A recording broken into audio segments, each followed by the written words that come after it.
রহমানির রহিম। আমি ইঞ্জিনিয়ার জাহিদ বলছি। আসলে আমরা অনেক দিন যাবত চেষ্টা করছি যে একটা উন্নত জাতের সরিষা চাষের জন্য। সচরাচর আমরা যে সরিষা দেশি করি বা বিড়ি জাতীয় করি, তো করার পরে 20-22 বছর যাবত করার পরে এখন একটা নতুন একটা জাতের উদ্ভাবন হয়েছে। এটা পাকিস্তান, ভারতের, বিহার এবং পাঞ্জাব, রাজস্থান, মহারাষ্ট্রের কিছু কিছু এলাকায় আমরা দেখতাম। তো বাংলাদেশে তেমনভাবে হচ্ছে না, দুই একটা থানা বা জেলায় কৃষি সম্প্রসারণ অধিদপ্তরের আওতায় করতেছে। তা আমরা বেড়াতে গিয়ে বিহারের এবং রাজস্থানের, মহারাষ্ট্রেতে এই বীজটা দেখা যায়। তো ওখান থেকে আমাদের এক ইম্পোর্টার উনি নিয়ে আসছে, এখানে আমার এই জমিতে চাষ করছে, অশোক কুমার দেবনাথ। তো ডিসক্রিপশন বক্সে ওনার নাম্বার দেওয়া আছে। তা আমরা ওখান থেকেই বীজটা নিয়ে আসার পরে লাগানো হয়। আর এটার জাতটা হচ্ছে পাঞ্জাবি ভেরিয়েন্ট। এটা গাছ মূলত 4 থেকে 6.5 বা 7 ফিটও হতে পারে মাটির তারতম্যের কারণে।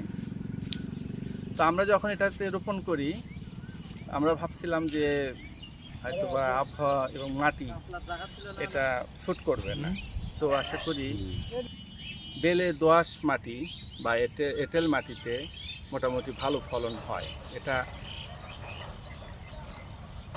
কেজি 1 কেজি বা 100 গ্রাম বীজ দিয়ে 1 বিঘের মতন জমিতে এটা লাগানো যায়। লাগানোর একটা প্রসেস আছে। এটা 3 ফিট বাই 3 ফিট স্কোয়ার এভাবে বীজটা রোপণ করতে হয়। একটা করে বীজ দিয়ে দিতে হয়। 100 গ্রাম দিয়ে আপনার 1 বিঘে লাগানো যায়। আর এটা বিঘেতে ফলন 16 থেকে 22 বা 23 বা 25 মনও হতে পারে। সেটা আবহাওয়া এবং মাটির তারতম্যের কারণে কিন্তু বলতেছি। এটা একটা পাঞ্জাবি ইন্ডিয়া এবং পাকিস্তান ওদিকে হয়, আমাদের দেশে নতুন, যেহেতু আমরা একটা গবেষণামূলকভাবে আমরা এটা করেছি। তো মোটামুটি ফলন ভালো। লাগানোর সময় অগ্রহায়ণ মাসের প্রথম দিকে বা অক্টোবরের 10 থেকে 15 তারিখের ভেতরে লাগাতে হবে। আপনি যত আগাম লাগাতে পারেন ফলটা রেজাল্টটা তত ভালো আসবে। আর এটা 3.5 মাসের মতন সময়, 90 দিন বা 120 দিন একটা টাইমে এটা হয়। তবে আপনারা চেষ্টা করবেন, আমাদের এখন ফল হয়ে গেছে, একদম পুরো পেকে গেছে। আর যেহেতু আজকে 2 তারিখ, গতকালকে ছিল বাংলার মানে চৈত্র সংক্রান্তি, যে কারণে আর বাংলাদেশে তো চৈত্র সংক্রান্তিতে একটু ঝড় বৃষ্টি বাদল হয়, তাই এদিকেও হয়ে গেছে প্রচুর শিলে বৃষ্টি এবং ঝড় বৃষ্টি বাদল। তো ঝরে যায়নি তেমন। তবে আপনারা চেষ্টা করবেন যে ফাল্গুন মাসের ভেতরে 20 থেকে 25-এর ভেতরে যেন ফলটা ঘরে নিয়ে যাওয়ার চেষ্টা করবেন। দেরি করলে একটু বিলম্ব হইলে আকাশের বিঘ্ন ঘটতে পারে। তো ভালো ফলাফল ভালো আমরা আশা করেছিলাম। আর এটার দানা মোটামুটি আমরা ভেবেছিলাম যে এটা বিড়ি একটা জাত আছে যেটা বাংলাদেশে হাইব্রিড বা ঢেপা সরিষা বলে, সেরকম, কিন্তু আসলে তা নয়। এটা আপনারা দেখতে পাচ্ছেন, এটা দেশি, একদম দেশি সরিষার মতন বীজটা, এবং এটা স্বাদও দেশি সরিষার যে স্বাদ, সেই গন্ধ, সেটাই জাতটা। কিন্তু পর্যাপ্ত একটা হাইব্রিড একটা ফলনটা ভালো।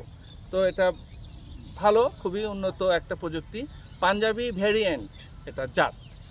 বাংলাদেশে সব মাটিতেই হয়, তবে মূলত হবে চেষ্টা করবে নিচু জমিতে নয়, একটু উঁচু যে জমিতে জলাবদ্ধতা নাই, এই জমিতে ভালো হয়। তো ঠিক আছে, আপনারা ডিসক্রিপশন বক্সে এটা জাতের যদি বীজ নিতে চান, এটা 100% অরিজিন, আমরা ইম্পোর্ট করে নিজে হাতে নিয়ে আসছি পাঞ্জাব থেকে। তো আপনারা যদি নিতে চান, এই ভিডিও লিঙ্কের ডিসক্রিপশন বক্সে আপনার নাম্বার দেওয়া থাকলো, অশোক কুমার দেবনাথ, যোগাযোগ করতে পারবেন। আমাদের এটা প্রোডাকশন ফিল্ডটা Dinajpur road, Mahimaganj, Rangpur sugar mill, ইক্ষু খামার এর সাইডই আমাদের প্রোডাকশন ফিল্ড। আমাদের অফিস রুম আছে পাশে, দিনাজপুর রোডে, দিনাজপুর হিলির রোডে, অশোক কুমার দেবনাথ কাটাবন হোটেলের পাশে। আপনারা যোগাযোগ করতে পারেন। এই বীজটা যদি নিতে চান, আপনারা নিতে পারবেন বাংলাদেশের যে কোনো প্রান্ত থেকে। আপনারা অনলাইনেও নিতে পারবেন, কুরিয়ারে নিতে পারবেন।